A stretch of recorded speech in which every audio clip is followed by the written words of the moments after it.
In a harrowing turn of events at a campaign rally in Butler, Pennsylvania, former President Donald Trump narrowly escaped an assassination attempt that left the nation reeling.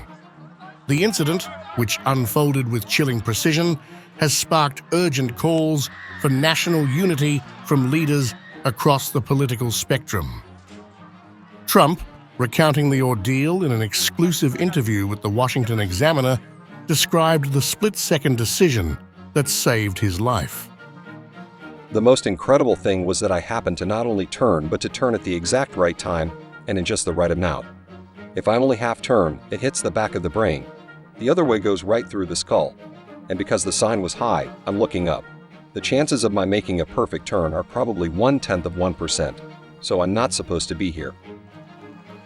The rally, meant to energize his supporters, instead plunged into chaos minutes into Trump's speech. Loud popping noises sent the crowd into a panic as attendees sought cover. Witnesses reported seeing Trump clutch his ear and collapse, only to rise moments later, blood streaming down his face, shielded by Secret Service agents. I was shot with a bullet that pierced the upper part of my right ear. I knew immediately that something was wrong in that I heard a whizzing sound, shots, and immediately felt the bullet ripping through the skin. Much bleeding took place, so I realized then what was happening. In the interview, Trump revealed that his survival hinged on the precise angle of his head at the moment of the shot. That I would turn exactly at that second, where he, the gunman, wouldn't stop the shot is pretty amazing. Pretty amazing. I'm really not supposed to be here. Dr. Ronnie Jackson, Trump's former White House physician, confirmed that a minor head tilt to review a presentation saved the former president's life. That chart that I was going over saved my life. If I hadn't pointed at that chart and turned my head to look at it, that bullet would have hit me right in the head. Jackson also disclosed that his nephew was injured in the chaos, though his wounds were not severe. Thankfully, his injury was not serious and he is doing well. My family was sitting in the front, near where the president was speaking. They heard shots ringing out.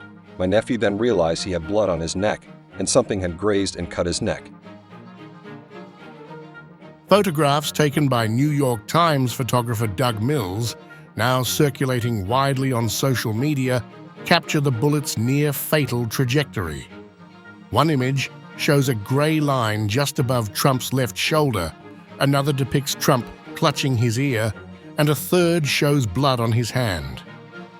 In the wake of this shocking attempt on Trump's life, political leaders from both parties are urging a reduction in inflammatory rhetoric. Trump, shifting the focus of his upcoming Republican National Convention, RNC speech, now aims to address national unity. This is a chance to bring the whole country, even the whole world together. The speech will be a lot different than it would have been 2 days ago. President Joe Biden, addressing the nation from the Oval Office, echoed these sentiments. In a 6-minute and 30-second speech, he urged Americans to reject political violence and come together. But in America, we resolve our differences at the battle box. You know, that's how we do it, at the battle box, not with bullets. The power to change America should always rest in the hands of the people, not in the hands of a would-be assassin. You know, the path forward through competing visions of the campaign should always be resolved peacefully, not through acts of violence. You know, we're blessed to live in the greatest country on earth, and I believe that with every soul, every power of my being. Meanwhile, Trump is all set to attend the Republican National Convention as per his earlier schedule. He posted on his Truth Social account that he will be leaving for Milwaukee as scheduled.